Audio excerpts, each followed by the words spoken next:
Okay, hey everyone. My name is Torben. I'm a JD PhD student at Columbia University in law, computer science, and finance.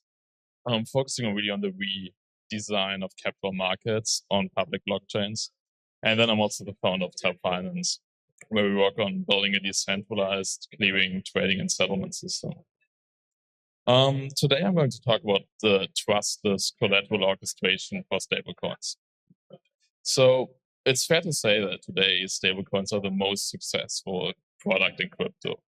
We can say that they are maybe the only successful product. There's like a lot of demand for them. They are used around the world.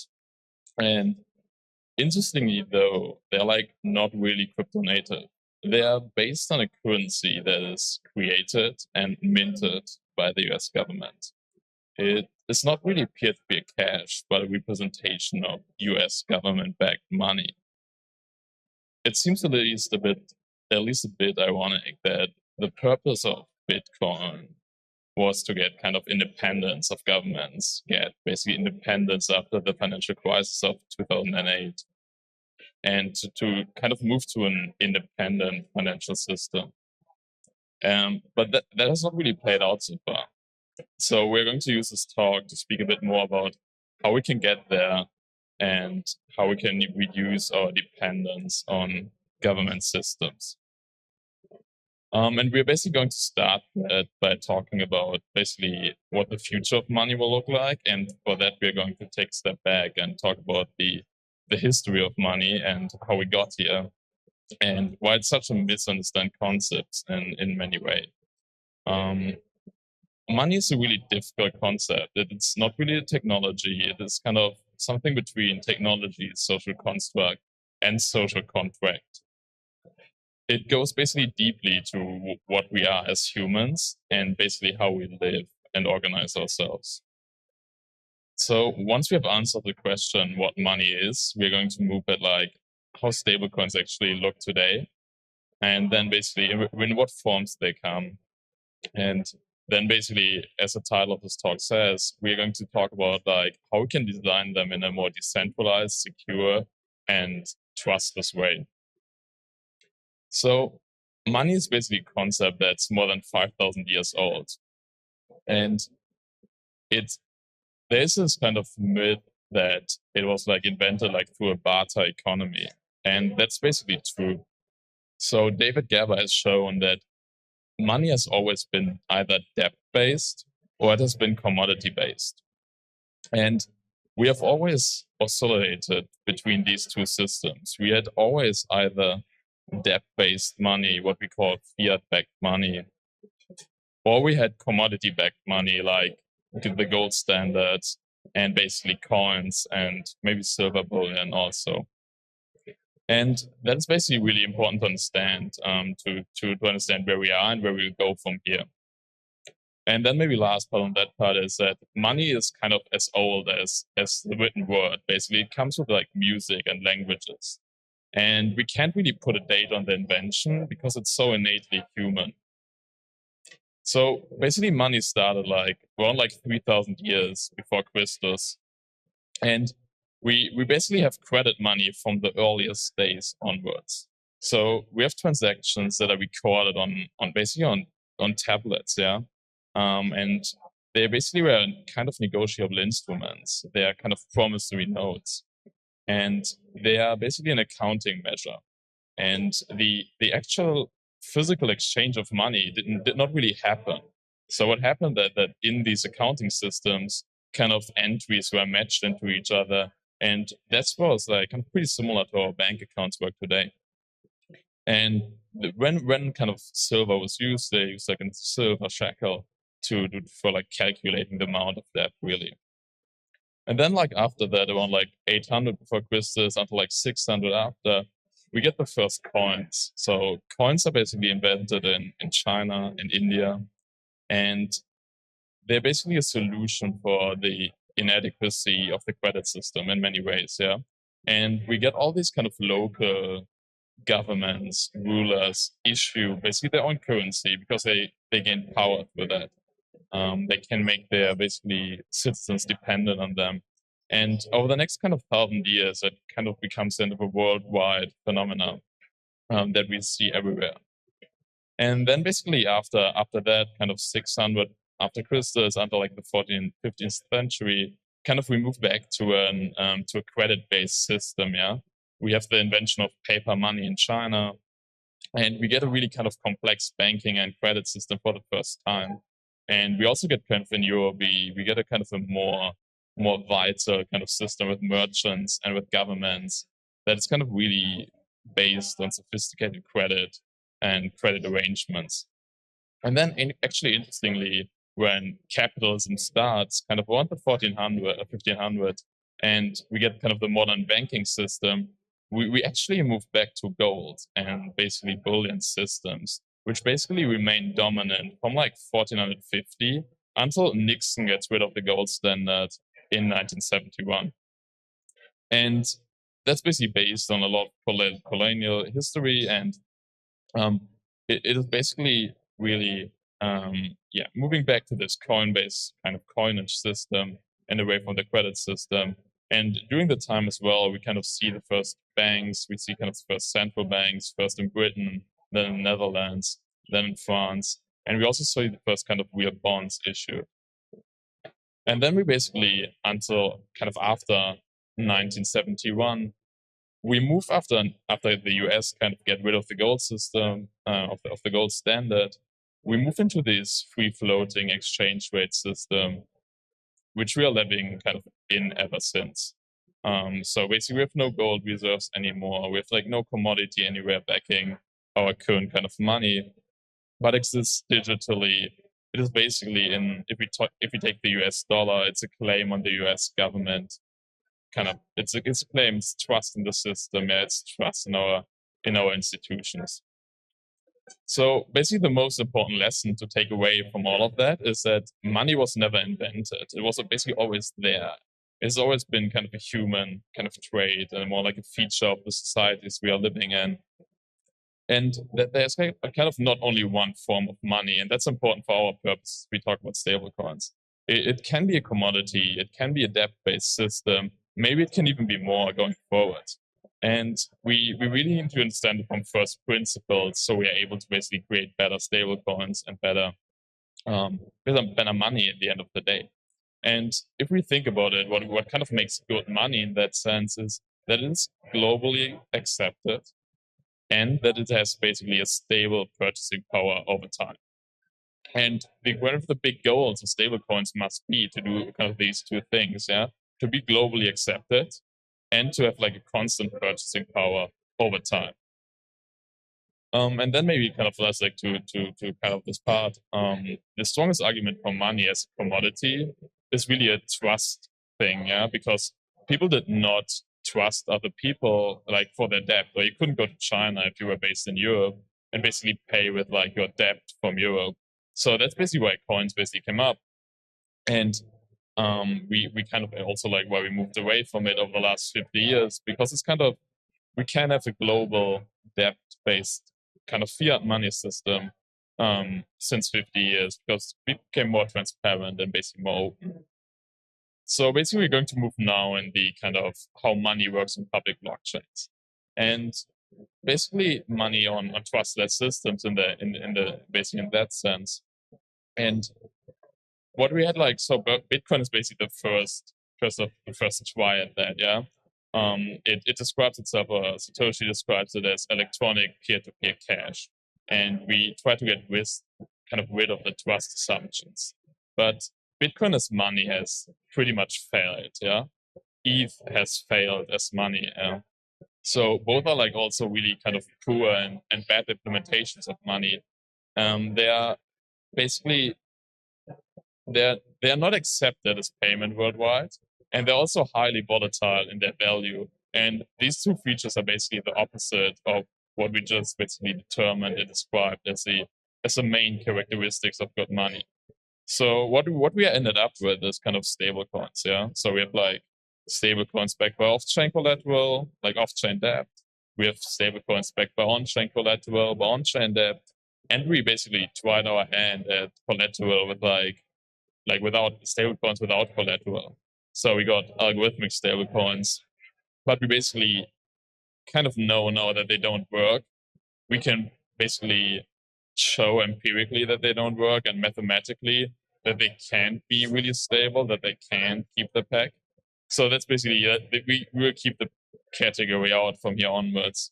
And on-chain collateral is just like the big issue that we have not solved on-chain credit. Yeah? On-chain credit is inherently difficult. It's not yet there. We aren't able to do it. It's highly risky. It's not a good backup system for money. Even if it's kind of going forward, kind of if we envision the future, really what we want to have on-chain debt that backs our on-chain kind of money system. And basically not what we have today, or like we're not yet able to do that bit. So it basically comes down to what we still like, but that's still why Tether is so kind of powerful today in use. And but the main issue with like all off-chain collateral-backed stablecoins today is that you need to trust the collateral provider. We are trusting Tether. We are trusting, I don't know, maybe Mountain Protocol and Ondo. Basically all of these kind of companies, foundations to keep track of the collateral off-chain in a special purpose vehicle or in a bank account. And some do it better, some do it more transparent. No one does it really great.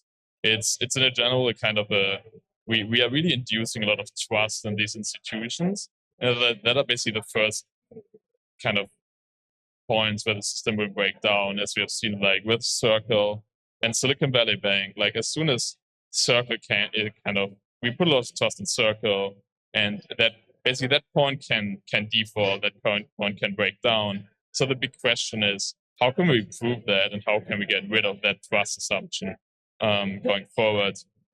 And basically what's even worse is that the money that we create, that the stablecoins that we create are not fungible. Because basically we have like large issuers, we have small issuers, we have basically issuers that use Web T-bills, we have issuers that use private debt. We have basically issuers that are regulated in Bermuda, that are regulated in the EU, that are regulated in Switzerland. So they are all different, but like none of them is kind of great. So like we get a really kind of non-fungible system of money at this point. So basically, how can we move away from this trust-based system and kind of towards a trustless collateral system? And basically what my research is about and what our company is really about is defining or kind of bringing off-chain collateral as closely on-chain from a legal perspective as possible. And what are the two biggest issues today in that space? So the first one is that we have basically these kind of centralized SPV vehicles that are basically not independent of each other, that are not bankruptcy remote, and that the other part is that the on-chain representation of collateral is basically through a token that has no real legal enforceability to it. So the token that you issue on chain has very little to do with the kind of off-chain asset you really want to have a claim on. And these two things, so basically the legal form of the off-chain organization that holds the collateral and basically the legal claim that's inherent in the token, are really the two kind of big issues. So then the question becomes, how do we kind of bridge that gap between kind of code and law in a decentralized way, where we basically have a connection between the off-chain system and public blockchains? And what basically I suggest is a legal protocol that works like through a decentralized consensus mechanism and on-chain codified agreements and basically capital market licenses and financial licenses. And it basically enables on-chain financial instruments without basically the legal risk premium that we just talked about. And that basically allows the integration of law really into DeFi and into crypto. And this protocol takes over the role basically in the sense of a global communication and clearing system, yeah? It ensures the adherence to law, and it makes smart contracts enforceable in that way, or like through that technology. And that is basically then a system where we can store collateral, or like if we now apply it to stable coins, we get a system where we have still off-chain collateral, but we put the collateral into a smart contract governed special purpose vehicle. So we have organizations or like legal organizations, legal persons in the real world that are governed by code, that are governed by on-chain consensus, and thereby are decentralized. So we get rid of basically the centralized parties that can default and that basically have all the control and that we need to trust. So we basically substitute them by decentralized organizations that are governed by smart contracts and on-chain consensus. And then the next step that we do is these organizations are issuing on-chain native kind of bonds and assets. So instead of today, where you basically get this imperfect representation inside of a token that has not really a legal claim to it, we then issue a completely valid and enforceable legal contract, kind of a bearer bond on chain that basically gives you kind of full legal enforceability and kind of complete legal recourse and claim on the collateral in the special purpose vehicle that's behind the stablecoin. And then long term, obviously, where we want to go is that we get completely rid of the off-chain part. So in the best case scenario, where we want to have like the collateral on chain, we want to have the T-bill basically on chain as primary ledger, where the smart contract really is the only agreement that we have, the only contract that we have, and that we can then use to back our stablecoins. And then we can always we can also obviously extend it from T-bills to like maybe more like a private debt or public debt.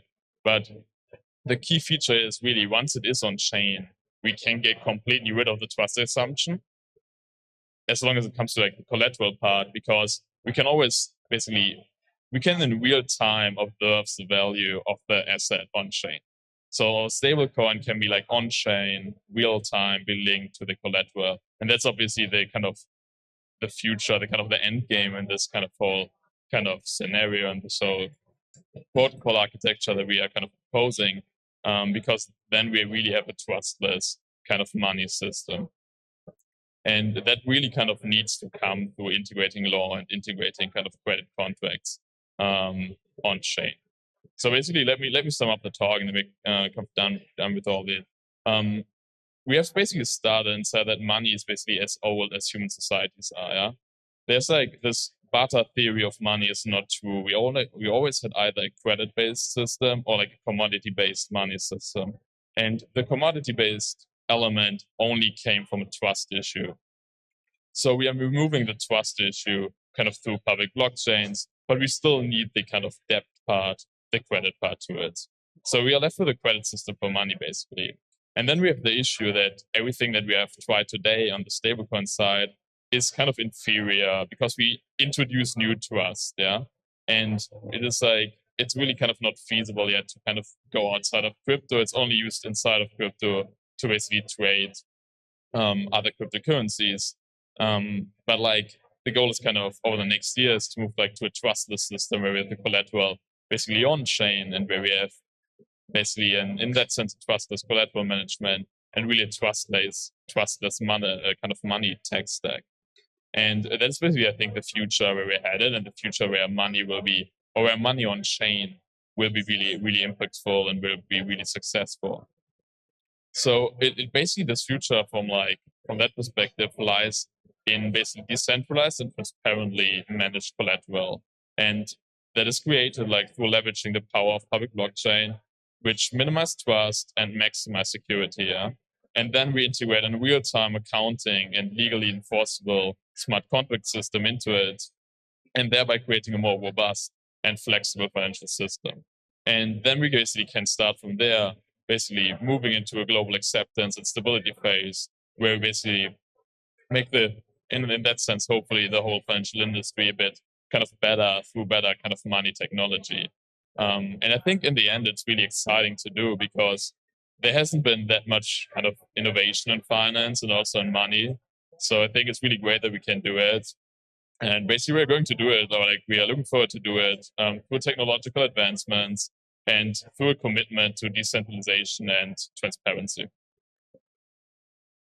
And then, yeah, if anyone has questions, happy to take them, but I think,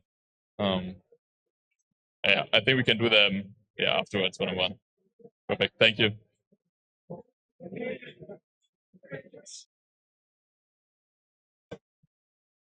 Yeah. Do I need to speak into the microphone or? Okay, cool. So I just wanted to ask about the special purpose vehicles that you set up. So is that in a particular jurisdiction or in one particular jurisdiction only? That would be one. And also, if the governance is decentralized, how do you make sure that the financial reporting is a fluid process, basically?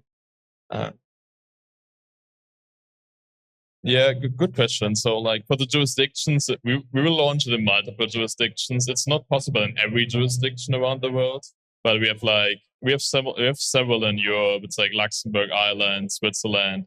It's probably possible in Wyoming to a degree. They're like different jurisdictions, kind of, and over time, I think that will increase, so we'll kind of extend or like increase that range. And then to the second question, that's basically where the protocol or the foundation comes in. So basically, the developer or like the engineering team developing the protocol is kind of creating that link between the bank account and basically the on-chain representation. So obviously that doesn't come from like itself, but like it's basically that's to say that someone needs to build the protocol as well, and basically that organization is also going to build the link, but it's like going to be open source. It's going to be basically published. We can look at it, and the data stream basically comes on chain. If that makes sense, or if that answers the question.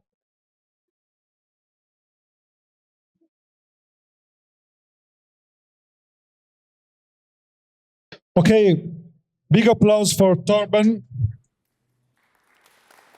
Thank you.